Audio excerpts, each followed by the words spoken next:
તમને આ 6 દિવસ સતત સત્સંગ સવાર સાંજ કન્ટિન્યુઅસ સત્સંગ મળ્યા કરે, તેમાં આપણે અહીંયા શિબિરમાં આવ્યા તો શું સાથે લઈ જઈશું? તો કે મનના સમાધાન જે થયેલા હોય એ બધું આપણે સાથે લઈ જઈશું. સત્સંગમાં બધા ફોડ તો પડે જ, નાના મોટા જે ગૂંચવણ હોય બધી ઉકેલ થાય, પણ સ્પેસિફિક આપણા જે મનના સમાધાન છે, આપણી ભૂલો જે ભાગવાની છે, જે ગાંઠો રહેલી છે, મોટી ભૂલો, નાની ભૂલો, અથવા જે દોસ્તથી આપણે બંધાયેલા છે, જે અટકણોથી આપણે અટકી ગયા છે, એ આ શિબિરમાં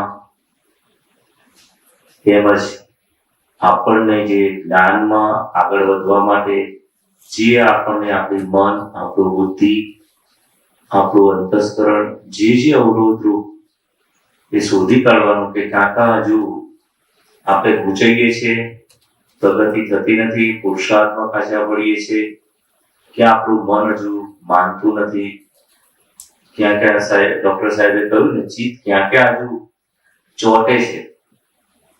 એમને કહ્યું ભાઈ બોલજો, પણ સંજોગ આવે ત્યારે બોલાય. ચિત્ત બધે વેરવિખેર થયેલું છે, તે આખા દિવસમાં ક્યાં હજુ ચિત્ત વેરવિખેર થયેલું છે એ કેવી રીતે ખબર પડે? કે જેટલું રિલેટિવ રિયલ જોવાય એટલું ચિત્ત ત્યાં કે શુદ્ધાત્મામાં છે, બાકી જે આજ્ઞા ચુકાવડાવે છે એ બધું વેરવિખેર થયેલું છે. જ્યાં પેકિંગ રિલેટિવ વ્યૂપોઈન્ટથી પેકિંગ અને રિયલ વ્યૂપોઈન્ટથી શુદ્ધાત્મા જોવાનું હોય ત્યાં આપણે તૃતીયમ જોઈએ, કે અશુદ્ધ ચિત્ત વેરવિખેર થયેલું, જ્યાં આપણને ઇન્ટરેસ્ટ પડે છે, જ્યાં આપણને ચોટ છે, જ્યાં ગમો અણગમો છે, એ બધું વેરવિખેર થયેલું ચિત્ત છે. એટલે ચિત્ત ત્યાં ચોટે છે, જ્યાં વિનાશી ચીજોમાં ચિત્ત ચોટે છે ત્યાં વેરવિખેર થયેલું છે. ઘણાને પરિગ્રહ હોય, કપડાનો પરિગ્રહ હોય, વસ્તુનો પરિગ્રહ હોય, દાગીનાનો પરિગ્રહ હોય, કોઈ સારી ગમતી વસ્તુ હોય, સોફા સેટ જોઈને આવ્યા હોય બીજાને ઘેર, ચિત્ત ચોટી જ જાય કે આવા સોફા સેટ મારી ઘેર હોય તો કેટલું સારું. એ ચિત્ત એ ઘરે આવે ને તો પેલા સોફા સેટ જ દેખાય. અરે ઘણાના તો બંગલા એટલા ફાઇન હોય છે ને, આમ આપણે ચાલવા જઈએ કે ગમે ત્યાં ફરવા ગયા હોય જોયું હોય ને, ઓહો શું આલિશાન બંગલા હોય, એ ચિત્ત પાછું ચોટી જાય કે આ લોકોનો સરસ બંગલો છે, આપણો તો જો ને 3 રૂમ રસોડું કેવો છે, આ લોકોનો તો કેટલો ફાઇન છે, કેટલું સુખ એ લોકોને થતું હશે. ખબર પડે એ સુખી છે કે દુઃખી છે.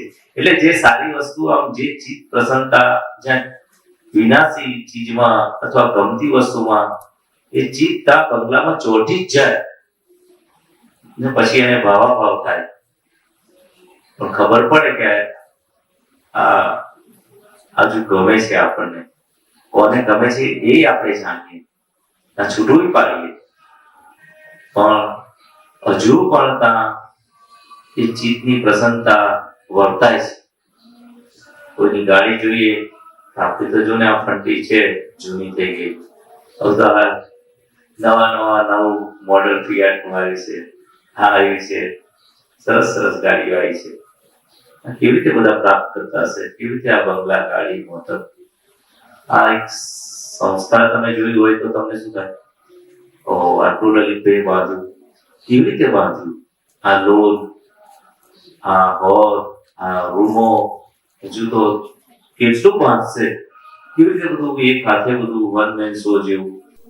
આટલું સુરત મંદિરમાં હોત તો કોઈને રહેવાની અગવડ ના પડી હોય. આવો વિચાર આવે, આટલી લોન બનાવી છે, ગમે તે રાતે અમે ત્યાં બેઠેલા બધા આરામથી આરોટતા હતા, લોનમાં સુઈ ગયા, ચાલે એ ચિત્તામ. હા આ વસ્તુ સારી છે કે ચલો આપણા મંદિરમાં આટલી બધા હોલ, સત્સંગ, આટલી બધી પ્રવૃત્તિ આ જગ્યાએ છે, ત્યાં જો આવું ડેવલપ કરે તો જમીનો પાછળ મળે એવી છે. એ શેરડીના ખેતર ને બધું હમણાં લલિતભાઈ ગઈ સાલ આવ્યા હતા તો પેલી જમીન નથી લીધી, એ આ મંદિરનો હોલ છે એની બાજુની નવી જમીન લીધી કે આપણે આવું બધું કરીએ તો. એટલે આપણને આ ચીજ બધું જુએ ને, જે જુએ એ બધું ગમવા લાગે છે. તો પછી આ રિલેટિવ ને રિયલ જોઈએ ને કેમ ગમવા નથી લાગતું? એવો વિચાર ના આવે આપણને કોઈ દિવસ?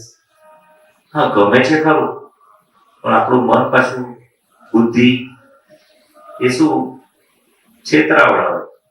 જોયું તો ખરું 2-4-5 વાર, હવે તો શું જોવાનું, પાછું ચુકાવડાવે.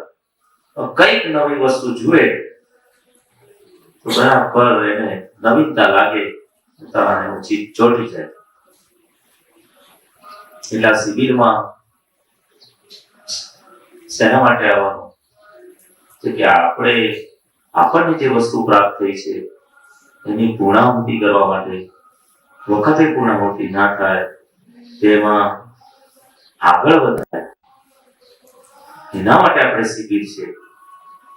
એનાથી સત્સંગ પ્રાપ્ત થાય શિબિરથી, ને સત્સંગ કરાવડાવ જે આ નિમિત્ત છે એને જબરજસ્ત ભાવ, એનો કેટલો બધો ભાવ હશે કે દાદાનું વિજ્ઞાન જેમ છે તે આપણા મહાત્માઓ પામે, નવા પામે, ત્યાં કે એમને શોખ થતો હશે 5 કામ કર્યા જ કરે.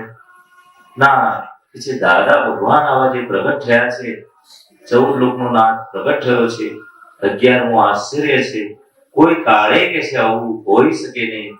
જેવો દાદાનો એક શબ્દ પણ લોકોને કાને પડશે, જગતના મોટામાં મોટું કલ્યાણ થશે. દાદા કહેતા હતા કે અમારા થકી અને અમારા ફોલોવર્સ તરફથી જે જગત કલ્યાણના નિમિત્ત બનશે એવું આ નિમિત્ત રૂપે સંકુલ તૈયાર થયું છે. અને એનું આ પરિણામ આપણને અંશે કરીને દેખાય છે. અંશે કરીને એટલે કેમ ઓછું બાંધ્યું છે? ના, બહુ બાંધ્યું છે. અંશે કરીને એટલે શું? અત્યાર જે જગત કલ્યાણના નિમિત્ત રૂપે જે એમને શરૂઆત કરી છે, હજારો માણસો કે છે કે આ જોધપુર વાસીઓ, આજુબાજુ વાળા એટલા લોકો પામશે કે છે આ સેન્ટરથી. તો આપણે આ શરૂઆત છે લાભ લેવાની. આ સત્સંગનું આયોજન એમને કર્યું છે તો કે છે આ મહાત્માની પૂર્ણાહુતિ થાય, પાકું થાય. તો પૂછી લેજો. અમે સવારે પણ તમને કહ્યું કે તમે તમારું પાકું કરવા માટે પ્રશ્ન લખીને લાવજો. બાકી અમને લેક્ચર આપતા આવડે છે તો અમે બસ પસંદ નથી અમને, પણ તમે જો તમારા મનના સમાધાન, દાદાની એટલી બધી વાતો છે, જેટલી કરીએ એટલી ઓછી. એક સબ્જેક્ટ પર વાતો છે, પણ તમે તમારું જ્યાં અટક્યા છો. સવારે દીપિકાબેન જોડે મારે બહુ વાતો થઈ સત્સંગ પત્યા પછી, ઘણી વાતો થઈ. એટલે કોક એવો પાછા ઉભા રહીને પછી 10 મિનિટ વાત કરીએ, રિસેસમાં કોક આવી જાય. એટલે આવું સત્સંગ તો આવવાના પર્સનલી થયા કરે છે, ઉભા પણ થાય. ઘણાને જાહેરમાં પૂછતા સંકોચ થાય કે આવું પૂછાય નહીં. તે વસ્તુ પર્સનલ પૂછી લેવાય. પણ આ એક દિવસ તો આપણો ગયો, 1.5 દિવસ ગયો. આ બીજો દિવસ પૂરો થવા આવવામાં અડધો પોણો કલાક જ બાકી છે. પછી સાંજે છે પદો ને બધું, એટલે પૂરો થતા સૂરજ આથમે, જોઈએ ક્યારે આથમશે, ક્યારે આથમશે. જોતા જોતા આથમી જાય છે સનસેટ પોઈન્ટ વખતે. એવી રીતે કે છે દિવસોના દિવસો જતા રહેશે. પૂછજો તમે કે મુખ્ય વસ્તુ તમને જે વાત કરી કે આ શિબિરમાં, સત્સંગમાં જે આપણે જ્યાંથી અટક્યા છે, જ્યાં અથવા આપણે પોતે પોતાની ભૂલ ક્યારેય પણ ઓળખી શકાય એવી નથી. શું કહ્યું? કેટલી ભૂલ દેખાય પોતાની? કે છે એવા આપણે નિષ્પક્ષપાતી થયા નથી. હા, જ્ઞાને કરીને થયા છે. પોતે શુદ્ધ આત્મા, ફાઇલ નંબર 1. છતાં પણ જે આરોપિત ભાવ એ આવી જાય છે. તે વખતે નિષ્પક્ષપાતી રીતે રહી અને આ ફાઇલ નંબર 1 માં ભૂલ છે, હું શુદ્ધ આત્મા છું, જે કંઈ પણ થયું તે ફાઇલ નંબર 1 માં થયું. આપણને શું થાય? ફાઇલ નંબર 1 ભૂલ વગરનું છે, હું ભૂલ વગરની છું. ફાઇલ નંબર 1 ભૂલ વગરની છે એવું બી નહીં, હું ભૂલ વગરની છું. અને ફાઇલ નંબર 1 માં તે પાછું સાયન્સ છૂટું પાડે ને, તે બહુ ફાઇલ નંબર 1 માં થોડી ઘણી ભૂલો રહી છે, પણ બહુ ભૂલો હવે ગણતરીની ભૂલો રહી છે. કે છે કે દરિયું ભૂલ વાળું જ છે કે નહીં તો કે મોક્ષ ના થઈ જતો હોય, મોક્ષ થઈ જવો જોઈએ ને. તો આપણે અટક્યા છે, કઈથી અટક્યા છે? કે આપણે ભૂલોથી જ અટક્યા છે, ને ભૂલોથી જ બંધન છે. હજુ તો બંધન લાગતું જ નથી. કે છે કે એ જ ભૂલો જો આપણને કોઈ બતાવતું હોય, કોઈ ટકોર કરતું હોય, કોઈને સાસુ હોય, કોઈને નણંદ હોય, કોઈને હસબન્ડ હોય, કોઈને દેરાણી હોય, જેઠાણી હોય, તો કે છે આ લોકો આપણી ભૂલો છે કે નહીં એવું નથી જોવાનું. આપણને જે વળે છે, આપણી ભૂલ બતાવે છે, કે આપણને પાસરા કરવા માટે બહુ ઉપકારી છે, બહુ નિમિત્ત છે, મહા નિમિત્ત છે, કે જે ઉપકારી છે, એવું જયારે રહેશે ત્યારે તો આપણને શું થાય છે? ભાઈ આપણે ભૂલ વગરના છે, આ કેમ મને મારી સાસુ વળે છે, કેમ નણંદ મને સલાહ આપે છે, કેમ મારી જેઠાણી મને આમ કરે છે, કે મારો હસબન્ડ કેમ મને બોલે છે, વળે છે, કઈ પણ કરે છે. ભૂલ મારી નથી, મારા હસબન્ડની છે, મારી નથી, મારા સાસુની છે. કેમ આવું હજુ રહે છે? કારણ કે હજુ આપણને જે દાદાએ કહ્યું કે આ પ્રતિકૂળ સંજોગો આત્માનો વિટામિન છે અને અનુકૂળ સંજોગ દેહનું વિટામિન છે. એ હજુ શબ્દમાં રહ્યું છે, અનુભવમાં આવ્યું નથી. જે અંશે કરીને અનુભવમાં આવ્યું હશે, પણ પ્રતિકૂળ સંજોગો કોઈને ગમતા નથી. જે અનુભવમાં આવ્યું, પ્રતિકૂળ સંજોગો કોઈને ગમતા નથી. એ અનુભવમાં આવે છે ને, એટલું આવે તો બહુ થઈ ગયું, ખબર તો પડી. પ્રતિકૂળ સંજોગો આત્માનું વિટામિન છે, અનુભવમાં આવશે તારી વાત થાય. પણ પ્રતિકૂળ સંજોગો મને ગમતા નથી, એ જ્ઞાન આપણને સમજાય, આપણને અનુભવમાં આવે, અને આ વસ્તુ ખોટી છે એ પણ અનુભવમાં આવે, તો કે છે એનો રસ્તો જળશે. હજુ તો આપણને ખબર જ નથી કે આ પ્રતિકૂળ સંજોગો એ વસ્તુ આપણને ગમતા નથી, એ ખોટું છે, એ અનુભવ પણ નથી આપણને. ત્યારે દાદા શું કહેતા હતા? આ ફાઇલ નંબર 1 જે આપણે શુદ્ધ આત્મા, એના એક એક દોષો જોવાના, પ્રતિક્રમણ કરવાના, એને બધું ધોતા ધોતા દમ નીકળી જાય કે છે આ પ્રતિકૂળ સંજોગો આપણા સગા સંબંધીઓ આપણી ભૂલો બતાવે અને આપણને વળે, તો કે છે આપણને ચોખ્ખું કરી આપે છે.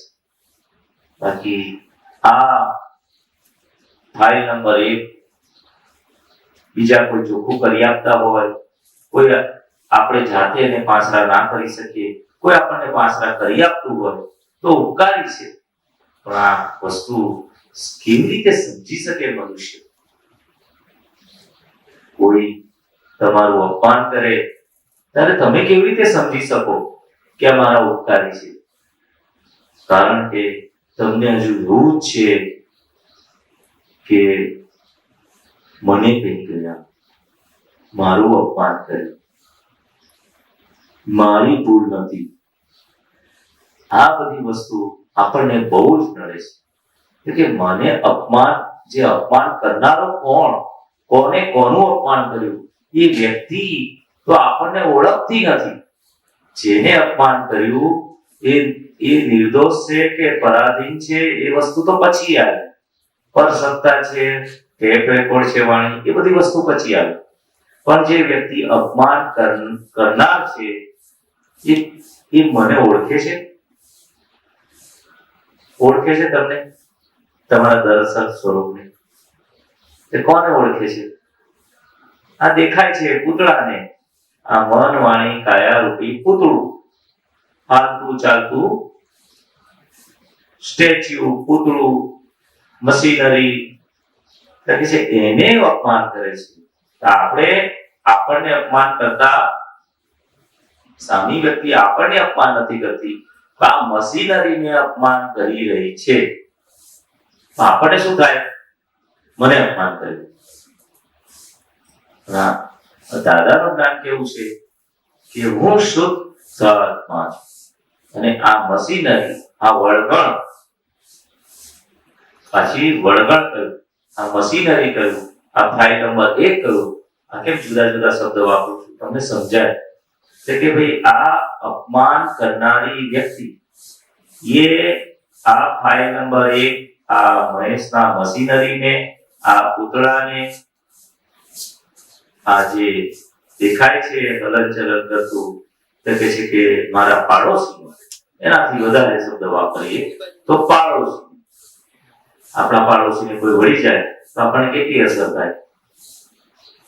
કે તમારું દરઅસલ સ્વરૂપ સામે વાળી વ્યક્તિ જાણતી નથી. ફર્સ્ટ એ. અને જે કઈ થાય છે, જે કઈ અપમાન કરે છે, એ પાડોશીને અપમાન થઈ રહ્યું છે. એટલે અસર કોને થાય? પાડોશીને. થવા દો ને. એનું મોઢું ઉતરી જાય કે મોઢું ચડી જાય.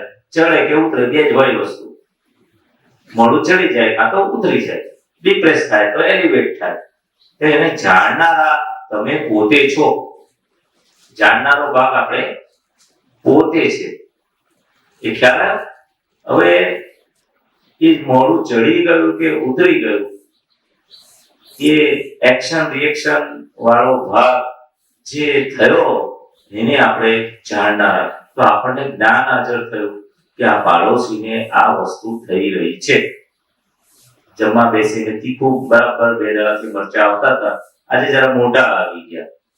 2 સરસ ઝીણા સરસ આવતા હતા. 2 રોટલી જોડે ખવાતા હતા. જે તીખાસ જે નાના મરચામાં આવતી હતી એને જાણનારા કોણ? ખાનારો ભાગ આ મશીનરી. અને તીખાસ જાણનારા આપણે પોતે. કાલે ખાધા મરચા, સવારે ખાધા, સાંજે ખાધા, આજે જરા મોટા મરચા આવ્યા. અને એ બધું તો મરચા તો મળશે જ. મોળા હતા જરા. મનુષ્ય મોળા હોય છે, થોડા તીખા હોય છે. એટલે તીખા વાળાને જાણવાના, મોળા વાળાને. એટલે આપણી પ્રકૃતિમાં જે તીખાશ છે એને જાણજો, મોળાશ છે એને જાણજો. કોઈ કહી જાય ત્યારે કે છે કે જે મન, જે અંતસ્કરણ, જે ઊભું થાય એને કે છે કે પહેલા જાણવાનું કામ કરજો કે આ કોને થયું.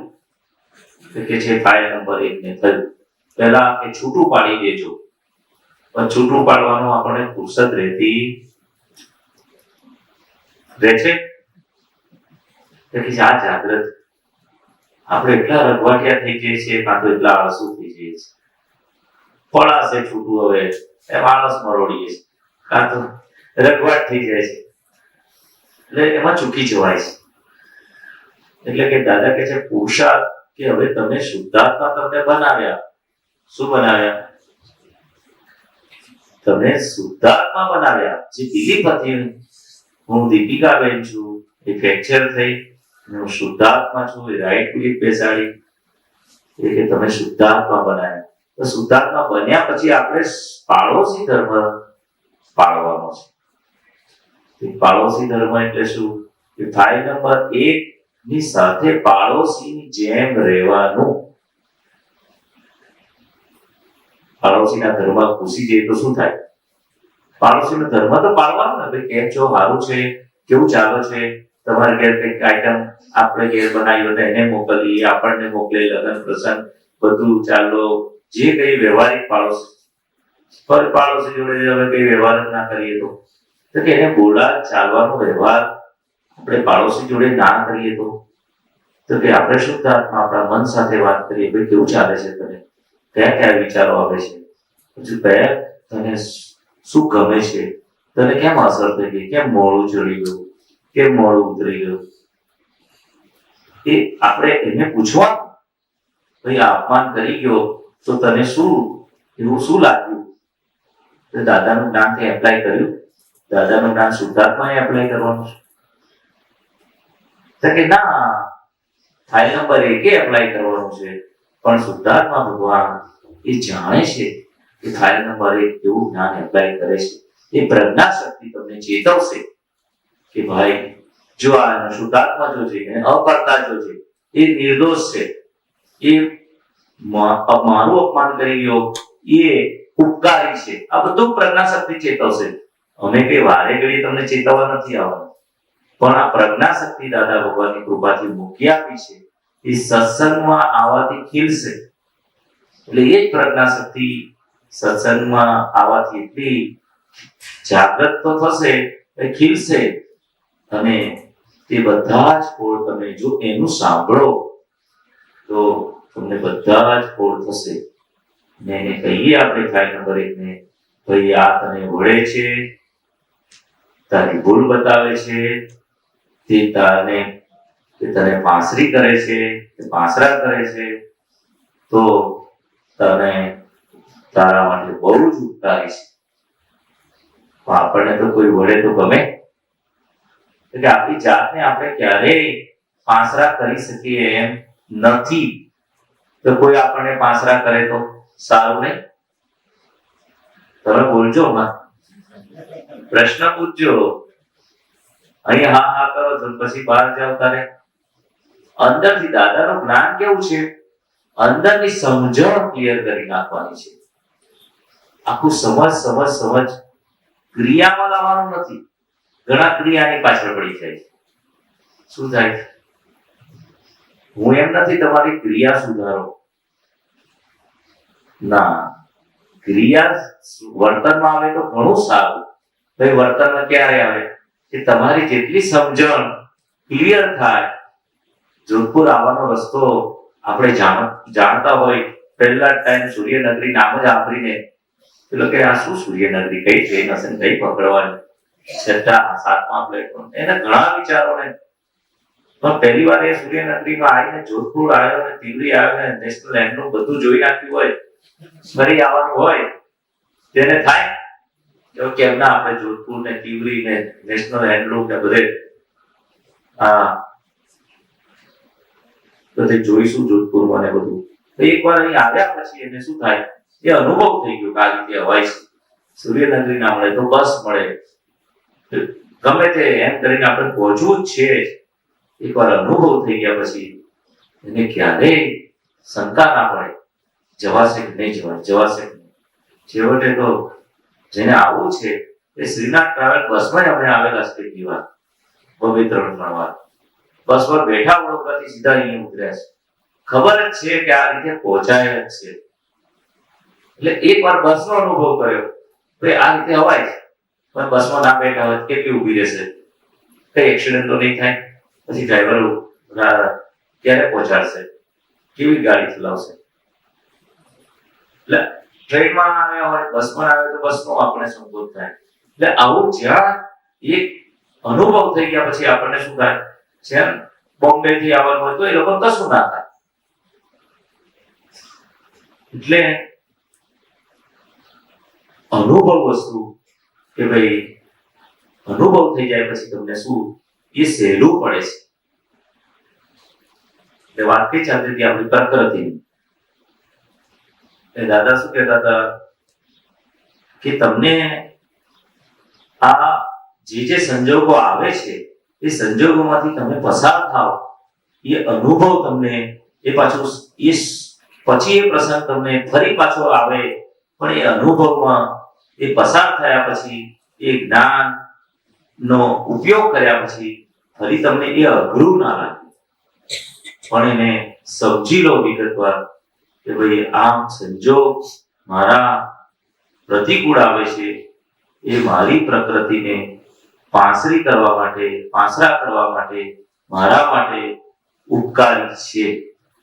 એટલે પ્રતિકૂળ સંજોગ આત્માનો વિચાર નહીં કે અનુકૂળ સંજોગો દેહનું વિચાર નહીં. એટલે છે શબ્દમાં આવ્યું છે, હજુ અનુભવમાં આવ્યું નથી. એટલે આ રીતે જો અનુભવમાં આવશે તો તમને સહેલું પડશે. કેવી રીતે અનુભવમાં? કે એમાં પસાર થતા વખતે તમને થાય ભાઈ એટલા બધા પ્રતિક્રમણ કરીને દમ નીકળી જાય છે આપણી. કેટલા પ્રતિક્રમણ કરવાના, અને કઈ આપણી ભૂલ દેખાતી નથી, અને ભૂલ દેખાય છે છતાં ભંગાતી નથી. એને આપણી ઘણી બધી ભાવના હોય છે કે આપણે પ્યોર થઈ જઈએ, ચોખ્ખા થઈ જઈએ, બધી અટકણોથી આપણે મુક્ત થઈ જઈએ. આપણને જે મોહ રહે છે કે ભાઈ ફાઇલ નંબર 1 ને આપણને પરિગ્રહ રહે છે, અથવા કઈ ચિત્ત આપણું બહાર વેર વિખેર થઈ રહ્યું છે, કે જે આ બધી ભૂલો કે આપણી ભૂલો આપણને દેખાતી નથી, અથવા ભૂલ ભંગાતી નથી, તો કે આપણી પ્રકૃતિ કેવી રીતે પાસરી થશે, કેવી રીતે પ્યોર થશે? એટલે દાદા કહેતા હતા એક એક સંજોગ તમને છોડાવવા આવે છે, મુક્ત કરાવવા આવે છે. પણ આપણે એ સંજોગનો લાભ લઈએ, એ સંજોગને ઉપકારી માનીએ તો.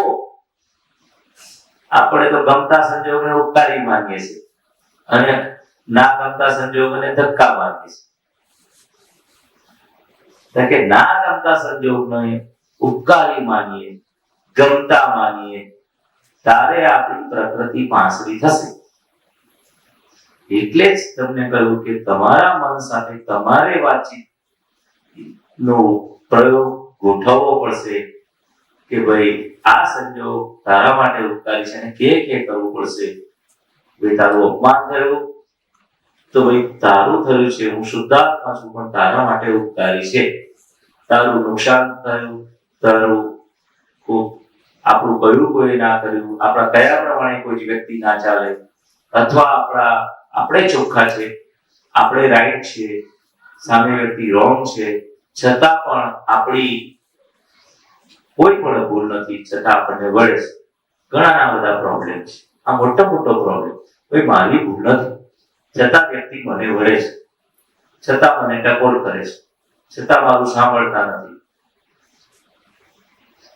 તો શું આપણી ભૂલ નથી તો કોઈ આપણને વળી શકે? એવો આપણી જાતને આપણે પ્રશ્ન ના પૂછીએ કે ભૂલ છે કોક અવતારની, એટલે જ વ્યક્તિ સામે ટકોર કરવા આવે છે, વળવા આવે છે. દાદા તો કહેતા હતા કે કેટલું ઋણાનુબંધ, 5, 25, 200, 100, 100, બાકી તો બધા સાથે વિતરાગ છો તમે. આ ચીકણી ફાઇલ તે પાછી 2, 5, 6, 7 કે છોકરા હોય, વહુ હોય, સાસુ હોય, નણંદ હોય, એમાં ચિકાસવાળી કેટલી કે આપણો હસબન્ડ, આપણી છોકરી પરણી જતી રહે, તો 1-2 છોકરા હોય કે ઘરમાં સાસુ હોય, નણંદ એ જતી રહે, છોકરી એ જતી રહે, તો ચિકાસવાળી કેટલી કે 3-4 જ. તો એના માટે ઝઘડો, એના માટે ક્લેશ. દેરાણી જેઠાણી સાથે રહેતા સુધી બાકી છૂટા પડે, પાછા છૂટા થઈ જાય. કે ચિકાસવાળી ફાઇલ કે 5-6 હોય, મોટી ચિકાસવાળી ફાઇલ નંબર 1. એમાં તો બે મત નથી ને કે 2 ચિકાસવાળી ફાઇલ નંબર 2 નથી કોઈ ના. સાયન્સ રીતે દેખાય છે 2. શૈલેષભાઈ મને ચેતવી દીધો કે ભાઈ બધાને 2 છે. હા, દેખીતી રીતે બધાનું કેવું એવું જોયું. હું જ્ઞાને કરીને પૂછ્યું એમને. મેં જ્ઞાને કરીને ફાઇલ નંબર 1 ચિકાસવાળી કે 2, અને બહાર સંસારિકની દ્રષ્ટિએ, વ્યવહારિક દ્રષ્ટિએ 2 નંબર. એનો આપણે વાંધો નથી. આપણે બંને દ્રષ્ટિની વાત કરીએ, નિષ્પક્ષપાતી વાત કરીએ. આપણે વાત પક્ષપાતી હોય તે દાદાની, કારણ કે મન આપણું બતાવે અવળું. એટલે દુર્યોધનની વાત કરીને કે ભાઈ હું ધર્મને જાણું છું, આચરી શકતો નથી. અધર્મને જાણું છું, છોડી શકતો નથી. એટલે મન તો આપણું માકડા જેવું જ હોય, અવળું જ ચાલે. બુદ્ધિ આપણને છેતરે છે. હવે તો આપણે એને જે છેતરનારના ભાગને જાણનારા થયા. પેલા ખબર નથી આપણને કયો ભાગ આપણને છેતરે છે. મન અવળું બતાવે છે, અવળાને જાણનારા આપણે શું થાય? બુદ્ધિ છેતરે છે, એને જાણનારા શું થાય? જે મન બતાવે છે કે ફાઇલ નંબર 2 ચિકાસ વાળી છે, એને જાણનારા શું થાય? બરાબર કે નહીં? તો દેખાને જ મનનો સ્વભાવ છે. એને જાણીએ છે કે આ મન બતાવે છે કે ફાઇલ નંબર 2 ચિકાસ વાળી વધારે છે, પણ જ્ઞાનની દ્રષ્ટિથી આપણે જાણીએ છીએ કે ફાઇલ નંબર 1 વધારે ચિકાસ વાળી.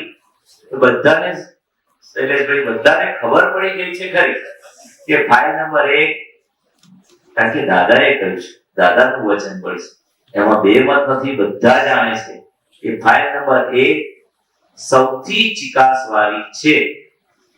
એમાં એ લોકોને સહેજ પણ શંકા ભાઈઓને નથી પડતી કે બહેનોને નથી પડતી. વાત સાચી કે નહીં?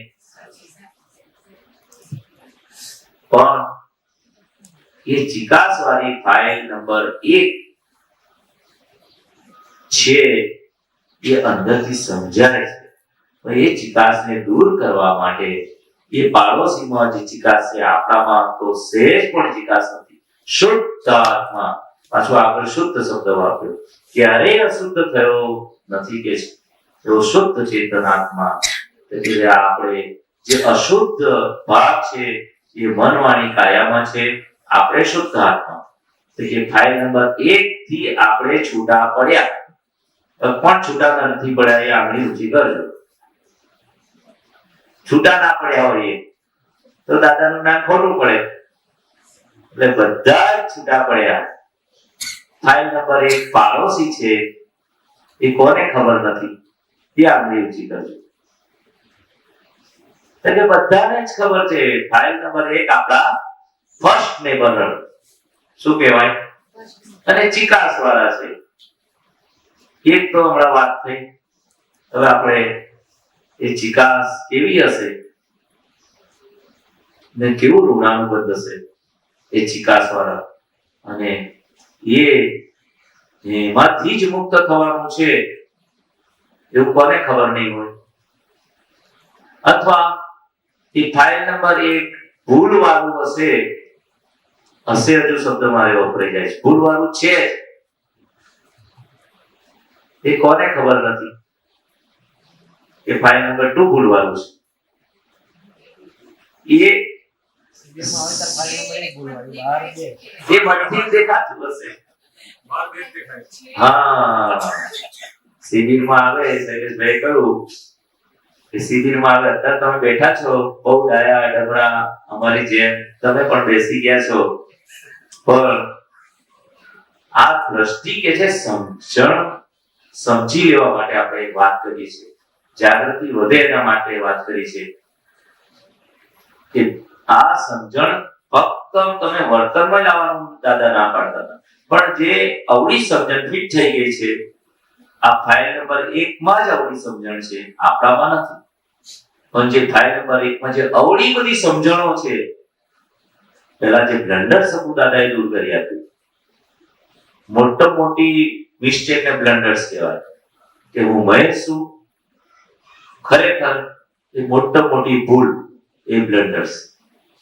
એટલે બ્લન્ડર્સ લેક્ચર કરી આપ્યું, રોંગ બિલીફ લેક્ચર કરી આપી, હું શુદ્ધ આત્મા છું એ અનુભવ કરી આપ્યો, પણ દાદા ભગવાન કહેતા હતા અમે બ્લન્ડર્સ કાઢી આપ્યું. હવે મિસ્ટેકો એ તમારે કાઢવાની રહી. આપણે જમીએ છીએ ને તો બચાવવાનું રહેતું નથી. આ જ્ઞાન લઈએ છે ભૂલ કાઢવાની, મિસ્ટેકો કાઢવાની રહે છે. જમી લો પછી સાંજે પચાવવાનું રહે છે. આ થોડું ચાલવું પડે મારી જેમ, આટા મારવા પડતા હશે. પાછું દૂધ પીધું 2 વાડકા, એટલે બીજા કઈ દીધું બીજા આટા મારવાના હોય તો પી લો બીજો વાડકો મલાઈ વાળું, કઈ દેવાનું એટલે પીતાય જવાનું, કહેતાય જવાનું. બીજો વાડકો પીવો હોય તો તૈયારી રાખજો બીજા 5 આટા મારવાની. મને વાંધો પીવાનું હું પીતો, મલાઈ વાળું દૂધ હું પીતો નથી, તું પીવે. પાડોશીને કહેવાનું ભાઈ તમારે પીવાનું છે, એવું સરસ આપણે તમારે પીવાનું છે આ બધું, તો તૈયારી રાખજો. એક ગાળ આપતા વખત આપણે પાડોશીને શું કહીએ?